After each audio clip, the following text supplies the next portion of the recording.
साथियों नमस्कार। स्वागत है आपका आपके अपने चैनल हमारी अपनी हिंदी पर। साथियों आज हम जैन धर्म पर चर्चा करेंगे। आप अवगत हैं कि विभिन्न प्रतियोगी परीक्षाओं में जैन धर्म से 1 या 2 प्रश्न अनिवार्य रूप से पूछे जाते हैं। जैन धर्म से जो भी परीक्षा उपयोगी महत्वपूर्ण बिंदु हैं उन पर आज हम तेज़ी से चर्चा करेंगे। कोशिश यह है कि बहुत बड़ा वीडियो न हो और कुछ भी परीक्षा उपयोगी जो है वो छूटने न पाए। ठीक है, तो साथियों आज आइए जैन धर्म की चर्चा शुरू करते हैं। साथियों पहला बिंदु देखते हैं, जैन धर्म के संस्थापक एवं प्रथम तीर्थंकर। जैन धर्म के संस्थापक एवं प्रथम तीर्थंकर ऋषभ देव थे। बहुत महत्वपूर्ण बिंदु है, बहुत महत्वपूर्ण प्रश्न है, इसको ध्यान से देख लीजिए। अनेक बार पूछा गया है परीक्षाओं में कि जैन धर्म के प्रथम तीर्थंकर कौन थे। तो जैन धर्म के प्रथम तीर्थंकर ऋषभ देव थे, यही जैन धर्म के संस्थापक भी थे। तो इसको ध्यान से देख लीजिए। अगला बिंदु देखते हैं साथियों, जैन धर्म के 23वें तीर्थंकर पार्श्वनाथ थे। जैन धर्म में कुल 24 तीर्थंकर हुए। प्रथम तीर्थंकर ऋषभ देव, 24वें तीर्थंकर महावीर स्वामी जो अंतिम थे, 23वें तीर्थंकर साथियों पार्श्वनाथ थे। इनके द्वारा दी गई शिक्षाएं थी, यहाँ देखिए बिंदुओं में दिया गया है, 4 बिंदु हैं। पहला हिंसा न करना, दूसरा सदा सत्य बोलना, तीसरा चोरी न करना, चौथा संपत्ति न रखना। तो जाइए साथियों अगला बिंदु देखते हैं। अगला बिंदु महावीर स्वामी से जुड़ा है। महावीर स्वामी जानते हैं आप जैन धर्म में सबसे महत्वपूर्ण नाम। इनसे जुड़ा जो भी बिंदु है वो परीक्षा के लिए अत्यंत महत्वपूर्ण है। महावीर स्वामी से प्रायः प्रश्न पूछे जाते हैं। इनके जन्म मृत्यु से लेकर इनके जीवन से संबंध में जो भी बातें हैं उनसे प्रश्न पूछे जाते हैं, तो इसको बहुत ध्यान से देख लीजिए। महावीर स्वामी जैन धर्म के 24वें तथा अंतिम तीर्थंकर हुए। कौन से तीर्थंकर थे? ये 24वें थे, ये अंतिम तीर्थंकर थे साथियों। इनका जन्म 540 ईसा पूर्व में कुंडग्राम वैशाली में हुआ था, ये बिहार राज्य में है। इनके पिता का नाम सिद्धार्थ तथा माता का नाम त्रिशला था। महावीर की पत्नी का नाम साथियों यशोदा तथा पुत्री का नाम अनुज्जा प्रियदर्शिनी था। महावीर के बचपन का नाम साथियों वर्धमान था। महावीर के बचपन का नाम क्या था? वर्धमान था। माता पिता की मृत्यु के बाद 30 वर्ष की आयु में अपने बड़े भाई नंदिवर्धन से अनुमति लेकर इन्होंने संन्यास जीवन स्वीकार किया था। 12 वर्षों की कठिन तपस्या के पश्चात साथियों महावीर को जिम्भिक के पास ऋजुपालिका नदी के तट पर साल वृक्ष के नीचे ज्ञान की प्राप्ति हुई। उस समय से महावीर जिन यानी विजेता, अरहत अर्थात पूज्य और निर्ग्रंथ अर्थात बंधनहीन कहलाए। बहुत ध्यान देने वाली बात है। जिन, अरहत और निर्ग्रंथ, इनको 3 उपाधियाँ ज्ञान प्राप्ति के बाद मिली। ये बहुत महत्वपूर्ण है, ध्यान से देख लीजिए। इनको ज्ञान कहाँ मिला था? ऋजुपालिका नदी के तट पर मिला था, साल वृक्ष के नीचे मिला था। किस वृक्ष के नीचे? साल वृक्ष के नीचे ऋजुपालिका नदी के तट पर। बहुत महत्वपूर्ण है, इसको बहुत ध्यान से देख लीजिए। जिन, अरहत और निर्ग्रंथ ये तीनों भी बहुत ध्यान से जान लीजिए। ये इनको क्या प्राप्त हुआ था? उपाधियाँ प्राप्त हुई थी। कब? जब इनको ज्ञान प्राप्त हुआ था। ठीक है, चलिए अगला बिंदु देखते हैं जो परीक्षा के लिए बहुत उपयोगी है।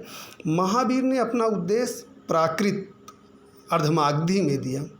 ये बहुत महत्वपूर्ण परीक्षा के लिए है साथियों। महावीर ने अपना उपदेश किस भाषा में दिया था? ये पूछा जाता है। महावीर ने अपना उपदेश प्राकृत भाषा में दिया था। महावीर के अनुयायियों को निग्रंथ कहा जाता था। उनके प्रथम अनुयायी, बहुत ध्यान दीजिएगा, उनके प्रथम अनुयायी उनके दामाद जामिल बने। उनके प्रथम अनुयायी उनके दामाद जामिल बने। प्रथम जैन भिक्षुणी नरेश दधिवाहन की पुत्री चंपा थी। ये भी बहुत महत्वपूर्ण है, ध्यान से देख लीजिएगा साथियों। अगला बिंदु देखते हैं। महावीर ने अपने शिष्यों को 11 गणधरों में विभाजित किया। महावीर के 5वें गणधर आर्यसुधर्मा जैन धर्म के प्रथम थेरा या उपदेशक हुए। महावीर स्वामी के भिक्षुणी संघ की प्रधान चंदना थी। यह भी बहुत महत्वपूर्ण है। महावीर के स्वामी के भिक्षुणी संघ की प्रधान कौन थी? चंदना थी। ये प्रश्न पूछा जाता है, अनिवार्य है, इसको बहुत ध्यान से देख लीजिए। महावीर देखिए बहुत महत्वपूर्ण अगला बिंदु, महावीर पुनर्जन्म एवं कर्मवाद में विश्वास करते थे। महावीर की मृत्यु यानी निर्वाण 468 ईसा पूर्व में बिहार के पावापुरी राजगीर जनपद में मल्ल राजा सृष्टिपाल के राजमहल में हुई थी। यह प्रायः पूछा जाता है कि महावीर की मृत्यु कहाँ हुई थी? तो पावापुरी, ये बहुत महत्वपूर्ण है, ध्यान से लीजिए। महावीर की मृत्यु या निर्वाण उनको कहाँ हुआ था? पावापुरी में 468 ईसा पूर्व में। ठीक है साथियों, चलिए अगला बिंदु देखते हैं। साथियों 300 ईसा पूर्व में जैन धर्म 2 संप्रदायों श्वेतांबर और दिगंबर में विभाजित हो गया। स्थूल भद्र के शिष्य श्वेतांबर कहलाए। श्वेतांबर कौन थे? जो श्वेत वस्त्र धारण करने वाले थे वो श्वेतांबर कहलाए। वो किसके शिष्य थे? स्थूलभद्र के शिष्य थे। और भद्रबाहु के शिष्य दिगंबर कहलाए। दिगंबर कौन से लोग थे? जो दिशाओं को ही अपना वस्त्र मानते थे, यानी नग्न रहते थे, वह दिशाओं को अपना वस्त्र मानते थे, वह दिगंबर कहलाए। ये किसके शिष्य थे? ये भद्रबाहु के शिष्य थे। साथियों, जैन धर्म के त्रिरत्न देखते हैं। जैन धर्म के त्रिरत्न है साथियों, सम्यक दर्शन, सम्यक ज्ञान और सम्यक आचरण। त्रिरत्न के अनुशीलन में साथियों 5 महाव्रतों का पालन अनिवार्य है। कौन कौन से महाव्रत हैं? अहिंसा, सत्य, अस्तेय, अपरिग्रह एवं ब्रह्मचर्य। अहिंसा और सत्य आप जान रहे हैं। अस्तेय का अर्थ है साथियों चोरी न करना, अपरिग्रह का अर्थ है अनावश्यक धन संचय न करना एवं ब्रह्मचर्य का पालन करना। साथियों, अगला महत्वपूर्ण बिंदु देखते हैं। जैन धर्म में आत्मा की मान्यता है किंतु ईश्वर की मान्यता नहीं है। बहुत महत्वपूर्ण है। जैन धर्म में आत्मा की मान्यता है किंतु ईश्वर की मान्यता नहीं है। जैन धर्म के सप्तभंगी ज्ञान के अन्य नाम स्यादवाद एवं अनेकांतवाद हैं। जैन धर्म ने अपने आध्यात्मिक विचारों को सांख्य दर्शन से ग्रहण किया है। किस दर्शन से ग्रहण किया है? सांख्य दर्शन से ग्रहण किया। यह भी बहुत महत्वपूर्ण है। साथियों, अगला बिंदु देखते हैं। कर्नाटक के श्रवणबेलगोला में 10वीं शताब्दी में बाहुबल की मूर्ति, गोमतेश्वर की मूर्ति का निर्माण मैसूर के गंग वंश के मंत्री चामुंड के प्रोत्साहन से कराया गया था। यह मूर्ति कायोत्सर्ग मुद्रा में है। 18 मीटर ऊंची यह मूर्ति एक ही चट्टान को काटकर बनाई गई है। इसको भी ध्यान से देख लीजिए, परीक्षा उपयोगी बिंदु है। खजुराहो के जैन मंदिरों का निर्माण चंदेल शासकों द्वारा कराया गया था। खजुराहो के जैन मंदिरों का निर्माण किसके द्वारा कराया गया था? चंदेल शासकों द्वारा कराया गया था। ये भी बहुत उपयोगी बिंदु है, इसको ध्यान से देख लीजिए। अगला बिंदु देखते हैं। मौर्योत्तर काल में मथुरा जैन धर्म का प्रसिद्ध केंद्र था। मथुरा कला का संबंध साथियों जैन धर्म से है। अगला बिंदु देखते हैं। जैन तीर्थंकरों की जीवनी भद्रबाहु द्वारा रचित कल्पसूत्र में है। यहाँ एक चीज़ और जान लीजिए, कल्पसूत्र के रचनाकार कौन है? यह भी प्रश्न पूछा जाता है। कल्पसूत्र के रचनाकार कौन है? भद्रबाहु। इसमें कल्पसूत्र में क्या है? जैन तीर्थंकरों की जीवनियाँ हैं। ठीक है, आइए देखते हैं साथियों प्रमुख जैन तीर्थंकर एवं उनके प्रतीक चिन्ह। प्रतीक चिन्हों से भी साथियों प्रश्न पूछे जाते हैं।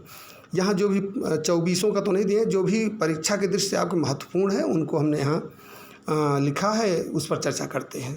साथियों, प्रथम तीर्थंकर जैन धर्म के कौन थे? ऋषभदेव थे। ऋषभदेव का प्रतीक चिन्ह है सांड। द्वितीय तीर्थंकर अजितनाथ। अजितनाथ का प्रतीक चिन्ह हाथी। तृतीय तीर्थंकर साथियों संभव, जिनका प्रतीक चिन्ह था घोड़ा। सप्तम यानी 7वें तीर्थंकर संपार्श्व थे, जिनका प्रतीक चिन्ह स्वास्तिक था। 16वें तीर्थंकर शांति, जिनका प्रतीक चिन्ह हिरण। 18वें तीर्थंकर अरनाथ थे, जिनका प्रतीक चिन्ह मीन अर्थात मछली था। 21वें तीर्थंकर साथियों नामी थे, जिनका प्रतीक चिन्ह नीलकमल था। 22वें तीर्थंकर अरिष्टनेमि थे, जिनका प्रतीक चिन्ह शंख था। 23वें तीर्थंकर पार्श्वनाथ थे, जिनका प्रतीक चिन्ह सर्प था। और 24वें और अंतिम तीर्थंकर महावीर स्वामी थे, जिनका प्रतीक चिन्ह सिंह। ठीक है, तो साथियों आइए देख लेते हैं जैन संगीतियों के बारे में। इनसे भी प्रश्न पूछे जाते हैं, अत्यंत महत्वपूर्ण है, बहुत ध्यान से देख लीजिए। यहाँ 2 जैन संगीतियाँ जो हैं उनके बारे में हम आपसे बात करते हैं। प्रथम जैन संगीत साथियों 300 ईसा पूर्व में पाटलिपुत्र में हुई थी, जिसके अध्यक्ष स्थूलभद्र थे। प्रथम जैन संगीत कब हुई थी? 300 ईसा पूर्व में हुई थी। कहाँ हुई थी? पाटलिपुत्र में हुई थी। अध्यक्ष कौन था? स्थूलभद्र थे। और दूसरी यानी द्वितीय जैन संगीत साथियों 6ठी शताब्दी में हुई थी। द्वितीय जैन संगीत कब हुई थी? 6ठी शताब्दी में हुई थी। कहाँ हुई थी? वल्लभी गुजरात में हुई थी। और इसके अध्यक्ष कौन थे? क्षमाश्रवण थे। तो साथियों आज हमने तेज़ी से जैन धर्म के परीक्षोपयोगी महत्वपूर्ण बिंदुओं पर चर्चा कर ली। आशा करता हूँ कि ये आपकी परीक्षा के दृष्टि उपयोगी हों। इनको ध्यान से देख लीजिए, जिससे अगर इनसे प्रश्न पूछा जाए तो वह गलत ना हो। तो फिलहाल आज के लिए इतना ही। मिलते हैं अगले वीडियो में एक नए टॉपिक के साथ। तब तक के लिए धन्यवाद, नमस्कार।